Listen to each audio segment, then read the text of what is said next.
If you thought of South Africa, what would come to your mind? It may be Table Mountain in Cape Town, it could be Nelson Mandela, or maybe even world-class safaris. Or how about the traditional South African braai or the boerewors sausage? But most people seem to think of the great white shark. But today, we're travelling to the east coast city of Durban for a delicious warming curry that's placed inside a freshly baked loaf of bread.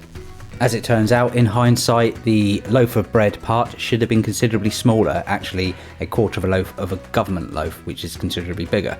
However, if you're a gluttonous pig like me, then carry on like this, and if you're a fan of food comas, then watch us make the bunny chow, Durban's iconic curry. Now, we like to be a little bit extra here, so we're going to be making our own bread. To start this, we're going to have 174 grams of water, or 3/4 of a cup, placed with 125 grams of milk, or half a cup. Now, we need to warm this to between 37 and 38 degrees C, or roughly 100 degrees Fahrenheit. You could do this on a stovetop, or just do as I did and put it in the microwave for roughly 40 seconds and test the temperature afterwards. From there, we're going to mix in 9 grams of active dry yeast, give it a good old mix and let it sit for roughly 10 minutes. It's extremely important that that mixture is not too hot or it will kill your little yeasties. Now from there, I'm going to reappear magically with a bowl of a stand mixer and mix in 440 grams or 3.5 cups of strong white bread flour. Of course, you don't have to have a stand mixer, but if you do, it makes life easier. Now from there, we're going to add in 1 tablespoon or 21 grams of granulated sugar and 8 grams or 1.5 teaspoons of fine sea salt. You're going to want to give it a good mix to make sure there's no clumps of either. From there, we're going to attach the stand mixer bowl to the stand mixer and then attach the wiggly worm, otherwise known as the dough hook. And from there, we're going to start it on a slow speed. You now want to go and fetch your yeast mixture, which is broomed correctly. Give it a quick stir and then pour it in slowly into your mixture. The dough will then start to form, and once it forms a cohesive blob, let it spin for another 2 to 3 minutes and then add in 42 grams or 3 tablespoons of softened butter. Okay, don't make sure it's not hot, and then leave it spinning for another 2 to 3 minutes. Your dough is then ready. Now you will find this is quite a wet dough, so pull it off your dough hook and then prepare your work surface by giving a light dusting of more bread flour. You now want to use a dough scraper to pull your dough onto that floury work surface. From there, we're just going to work the dough slightly just to complete the kneading that the mixer had done. The idea is that we're going to try and form this into a tight ball, and you use the dry surface to pull it tight. Once you've worked that dough into a relatively tight ball, don't worry, it doesn't have to be perfect. You're going to go grab yourself an oiled bowl with, I don't know, between 1 and 2 teaspoons of olive oil. Now drop your yeasty ball into that bowl and then cover it with either a lid or cling film. It's then going to sit for 1.5 hours to 2 hours, where it should at least double in size until you get this lovely yeasty mess. And there we're going to punch it down. Now the reason for the doughy slap down is because we need to punch as much air out of that dough that the yeasty gribblies have created. So again, on a clean work surface, dust that surface with some bread flour and using a wet scoop, pull out your dough from your bowl. I didn't use a wet scoop there, so it came a bit sticky. Obviously you can see you don't need to be a professional at this, because I'm certainly not. I'm kind of throwing it around, just kind of beating some of the air out and pulling that dough tight yet again. So now what we're going to do is take that ball and kind of roll it out with a rolling pin into a rectangular shape. Again, that's going to be pushing some of the air out of it. Now turn it over, getting a bit of flour on either side to stop it sticking. You will find that this dough does spring back. So what you want to do is grab a 9 by 4.5 inch bread baking tin, well oiled with butter. Now what you want to try and do is pull that dough so it's roughly the same width. Now rolling it back while squeezing as much air out as you possibly can. So it's going to be a nice tight like tube, almost like you're rolling a cigar, and then try and pull it together and seal off the seams at the bottom. Again, this doesn't need to be perfect, so simply drop your rolled up loaf into the tin, because this is going to sit and expand for a little while longer. So cover it with a wet damp towel and let this rise for about an hour. Dependent on the temperature it's been sitting at, you will see that it has risen nicely just to above the top of the pan. And this is where you want. Now we're going to be sticking it in a preheated oven. The oven should be preheated to 200 degrees Celsius, which is roughly 353 Fahrenheit, and it's going to sit in there for 35 to 45 minutes until lovely and brown.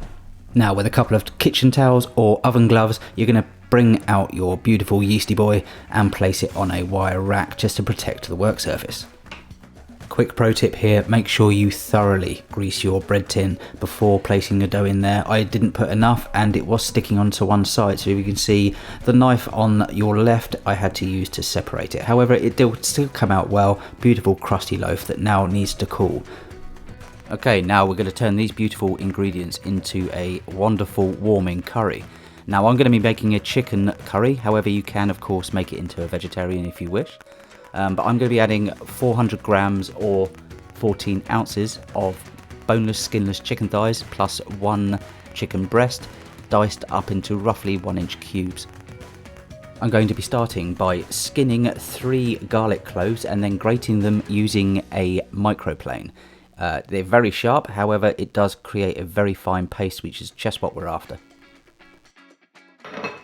Next you want to take a roughly 2-inch piece of ginger and peel it using a teaspoon. From there we're going to form another paste using the microplane again.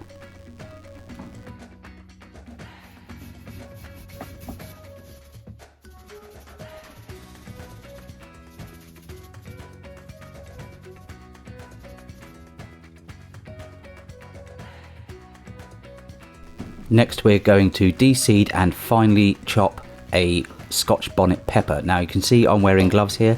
You don't need to, however I have hay fever at the moment and I've got a tendency to touch my eyes, and trust me, you don't want to be doing that with a Scotch bonnet. Now we're going to head over to the hob where we're going to set the flame to a medium heat and then heat 3 tablespoons of vegetable oil for roughly 20 to 30 seconds to bring it up to temperature.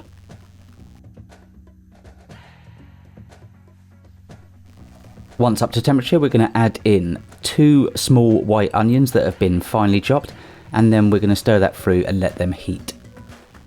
In addition, you're going to be adding your grated garlic and grated ginger. Again, stir it all through and then we're going to let that heat through for several minutes.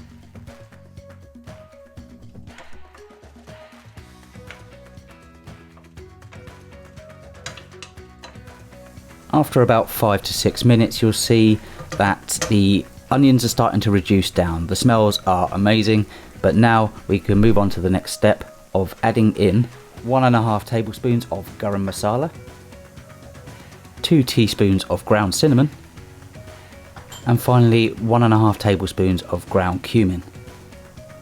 We're then going to mix these all together and make sure they're all well combined and it starts to toast the spices. From there, we want to add in our finely chopped Scotch bonnet. Just to note, the other red chilies you saw on that plate are finely chopped standard red chilies just for the garnish at the end. At this point now, we're going to be adding in our diced chicken. We want to stir it and thoroughly combine that chicken with the spices, making sure it's thoroughly covered. We're going to continue to cook this chicken and spices now for a further 5 minutes on a medium heat. After roughly 5 minutes, you can see the spices are adhering to the chicken and the aromas are amazing. From there, we're going to add in 400 gram or 14 ounce of crushed tomatoes, half a teaspoon of ground turmeric, and 1/4 teaspoon of hot chili powder. From there, we're going to add in 200 milliliters or 7 fluid ounces of water and give it a good old stir to combine.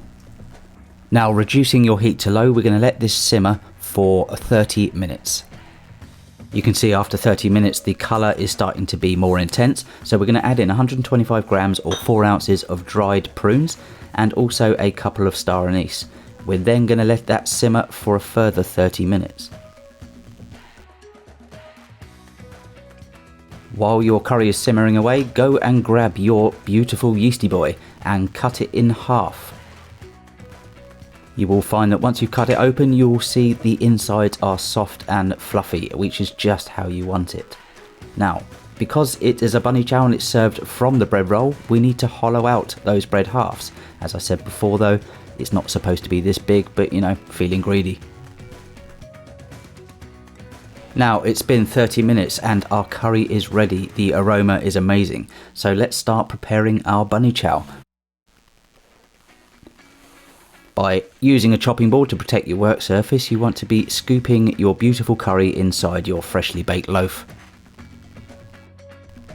Now the final touches are a little bit of garnish, so we're going to get a fresh bunch of coriander and roll it up and finally chop it and sprinkle it on top.